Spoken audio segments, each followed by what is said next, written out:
Welcome back, Taos, and we have your news for July 30th, 2013.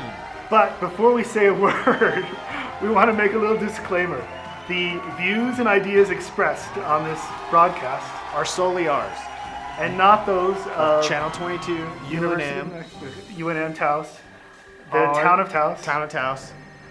or really anyone else. Yeah, just our opinions. All right, now on to the news. All right. Okay, well, RT reports today about a man who is too fat to stay in New Zealand. What? Come Yes. on. Apparently, an obese man may be kicked out of New Zealand for being too fat. He's a South African chef. He's been applying for a citizenship in New Zealand for 6 years, and they are denying him due to his weight. When he first showed up, he was 159 kilograms, which is about roughly 350 pounds. That's pretty good size, standing at 5'10". Okay. But over a period of 6 years, he got down to 130 kilograms, which is about 287 pounds. But he's still being denied his citizenship due to the fact, and I quote, that New Zealand medical assessors have said to consider to what extent there might be indications of future high costs and high need demand for health services due to his weight complication. How do you feel about that? Well, now I'm thinking that maybe I should open up a country that allows larger people and say, "Welcome to to our land." No, that is a solution. I mean, that is, But I'm being ridiculous.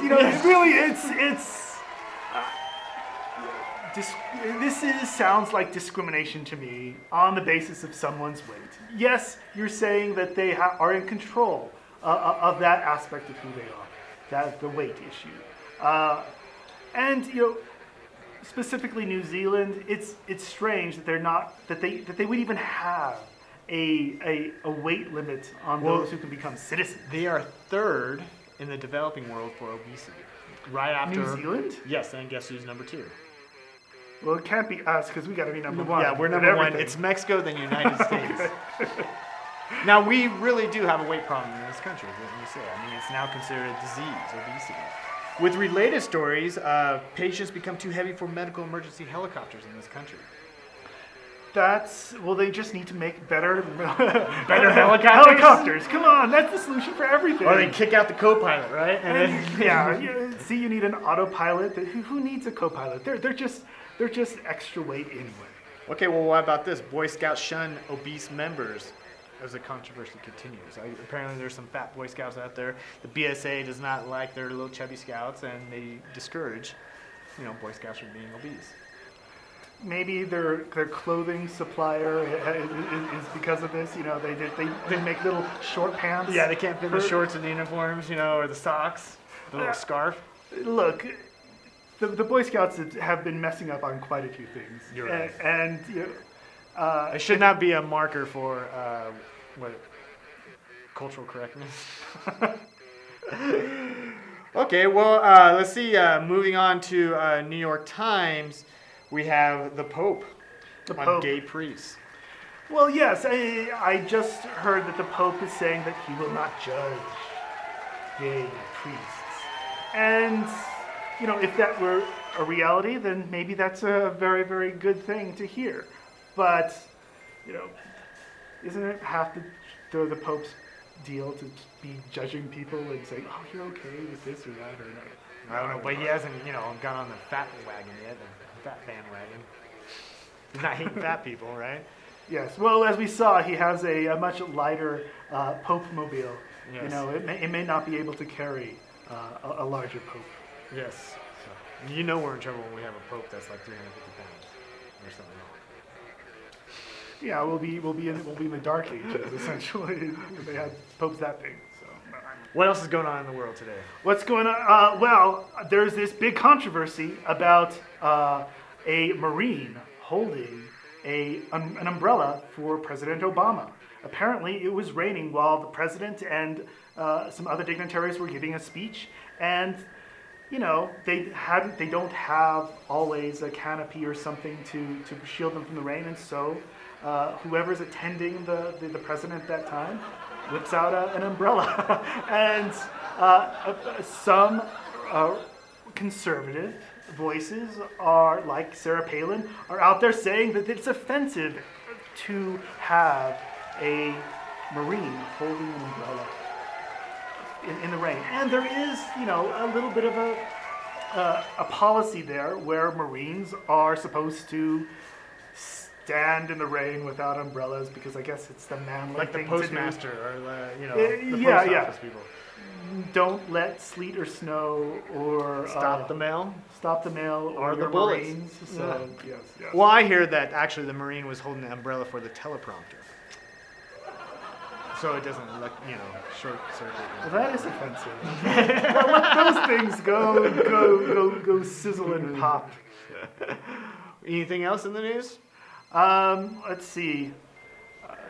Don't ask me about the news. I don't even want to. Did you hear about this hacker who dies before releasing the information on how to kill people with pacemakers? And where exactly did you find that story? I was going through Russia today. Okay. But so in order to protect these pacemaker individuals, They whacked the hacker they whacked the hacker. because he's going to release the information on how to. Are hackers in danger these days, or people who? I think there's a witch hunt for him actually, because the term hacker truly means creating code, creativity. Now, cracker is someone who's going to break into your system, and break into your lab. But hackers are getting a little, bad rap lately from all this news. Yeah. It's just like a, hitting the brush.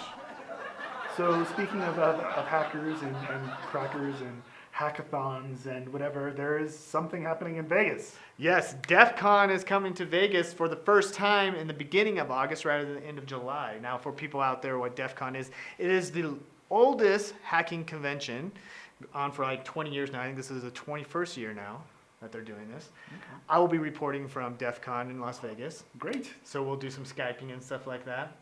And maybe I'll do some sit-down interviews with some hackers and seeing what they're up to. Okay. Hopefully you can find a secured line out of a secured out of hotel Vegas. room. And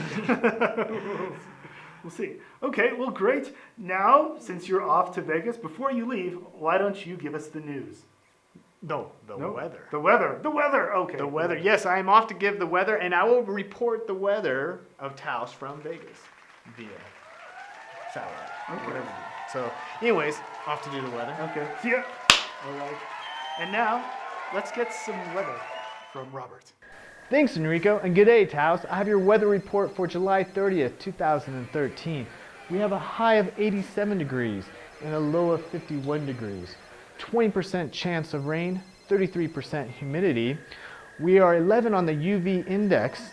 Expect sunrise at 6:07 a.m. and moonset at 2:32 p.m. We're in the last quarter phase of the moon. Now on to events with Enrico.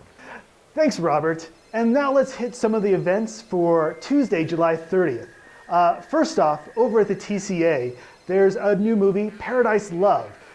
It's happening at 7:30. So if you're into an older lady and her experiences in life, check it out.